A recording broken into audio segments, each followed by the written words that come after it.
warga, ada 7. Nomor 3-nya itu adalah takwa. Kami tentara Indonesia yang bertakwa pada Tuhan Yang Maha Esa, membela kebenaran, kejujuran, dan keadilan. Masuk hakim ada Pancadharma. Nomor 1.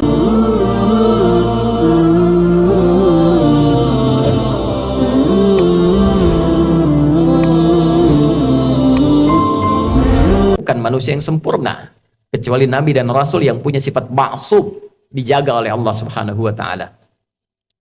Siapa yang dari baligh sampai sekarang Jumatan yang tidak pernah salah pandangannya, tidak pernah keliru bicaranya, tidak pernah salah mendengarnya? Mustahil.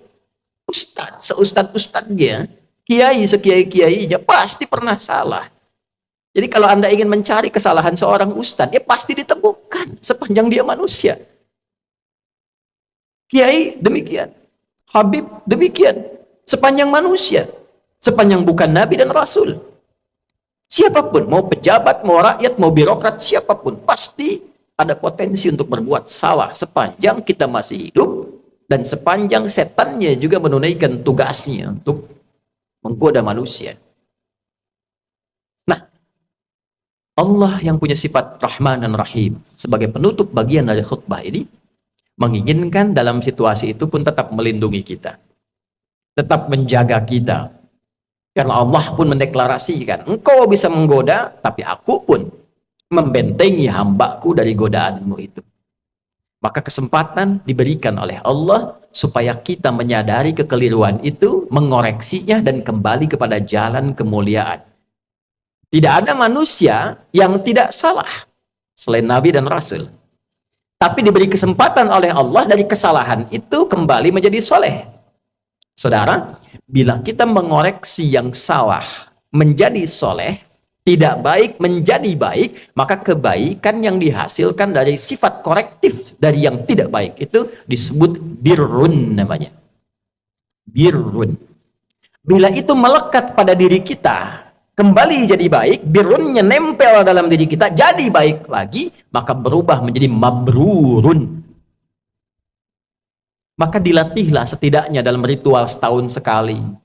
Belajar, kontemplasi, apa selamanya saya akan jadi seperti yang tidak baik ini. Kata-kata kotor, senang mencela orang, pikiran yang nggak bagus, mendengar yang nggak baik. Sementara saya sadar saya pulang akan menghadap Allah. Nanti dikumpulkan di Padang Arafah. Maka dibawa ke miniatur kehidupan orang kumpul semua sama. Mau pejabat, mau rakyat, mau punya kedudukan, mau tidak, pakaiannya sama, ritualnya serupa. Deklarasi kesetaraan. Bahkan sebelum PBB deklarasi, sebelum ada terbentuk banyak negara, Islam sudah memperkenalkan kesetaraan. Tapi dalam kesetaraan itu ada renungan. Apakah akan begini selamanya? Sementara kita akan pulang kepada Allah. Apa enggak malu pulang dengan status sebagai pencuri, pulang dengan status sebagai koruptor, pulang dengan status sebagai pencela, pulang dengan status sebagai penyogok?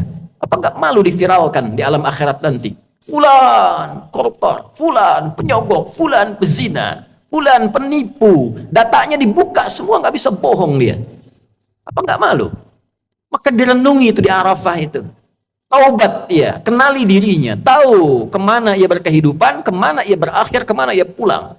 Setelah itu dia bertekad, dia zikir dari Arafah pergi ke Muzdalifah. Fa idza afadtum min Arafatin fadhkurullaha indal masy'aril haram.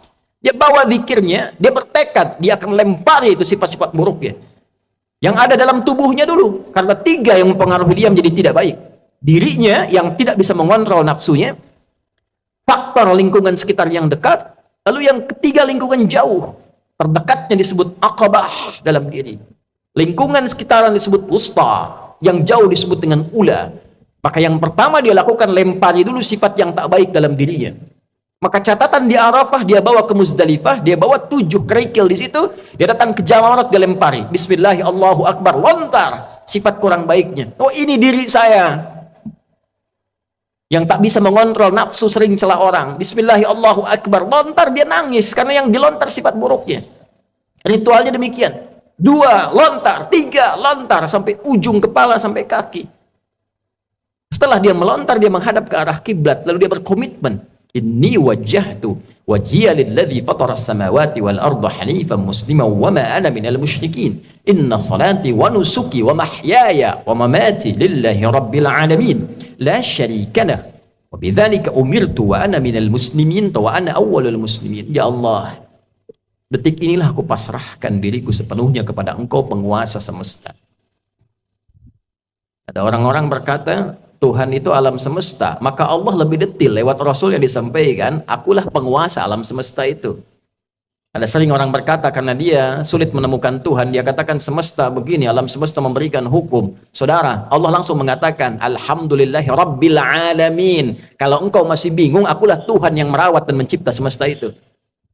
Maka Nabi mengajarkan, aku pasrahkan ya Allah diriku kepada engkau penguasa semesta. Bila pun selama ini aku sholat, aku beribadah, aku hidup ya Allah.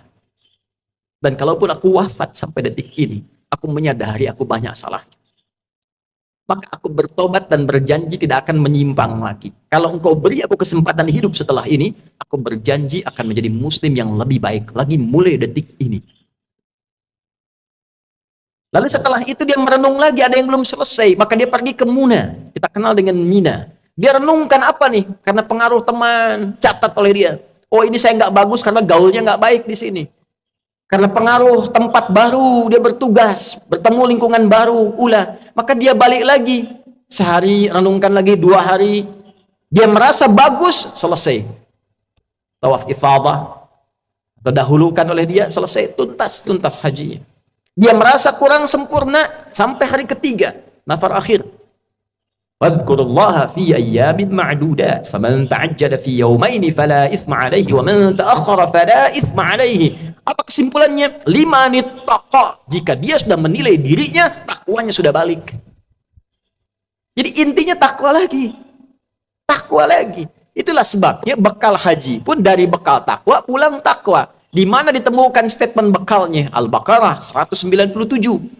Al-hajju ashhurum ma'lumat faman farada fihinna al-hajja fala rafatha wala fusuqa wala jidala fil hajj wa ma taf'alu min khairin ya'lamuhu Allah wa tazawwadu fa inna khairaz zadi taqwa. Haji itu ditentukan waktunya, sudah viral diketahui persiapan sampai puncaknya. Jika Anda komitmen bersiap haji, maka siapkan dirimu. Jangan berkata kotor. Jangan engkau berdebat pada yang tidak penting, berselisih. Jangan berperilaku menyimpang. Itu yang kita koreksi di sana. Silahkan berbekal. Allah tahu banyak orang mau berbekal. Kopernya tuh silahkan besarin, bekalin materinya, baju, persiapan. Tapi yang terpenting bukan itu, kata Allah. Yang terpenting itu koreksi dirimu. Watazawwadu fa inna khairaz zadi taqwa. Bekal takwamu. Makanya sebelum berangkat kita manasik tuh.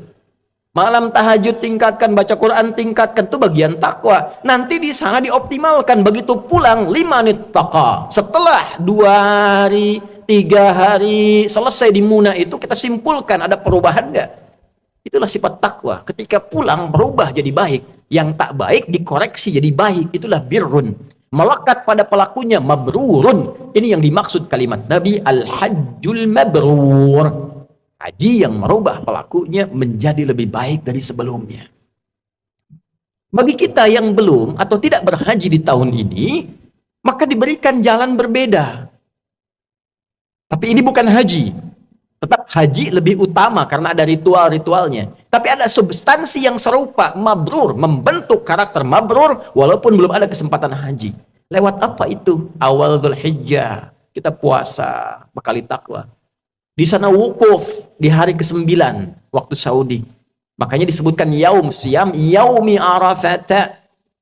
Puasa yang dilangsungkan di harinya saat orang-orang itu wukuf di Arafah, hari di Arafahnya tanggal 9. 9 waktu Saudi, 9 waktu kita. Di sana tanggal 9 wukuf, di sini kita tunaikan puasa. Sama persis puasanya, ya seperti halnya perilaku orang-orang yang sedang wukuf, dia merenung, dia koreksi. Jadi tidak seperti yang Ramadan sifatnya.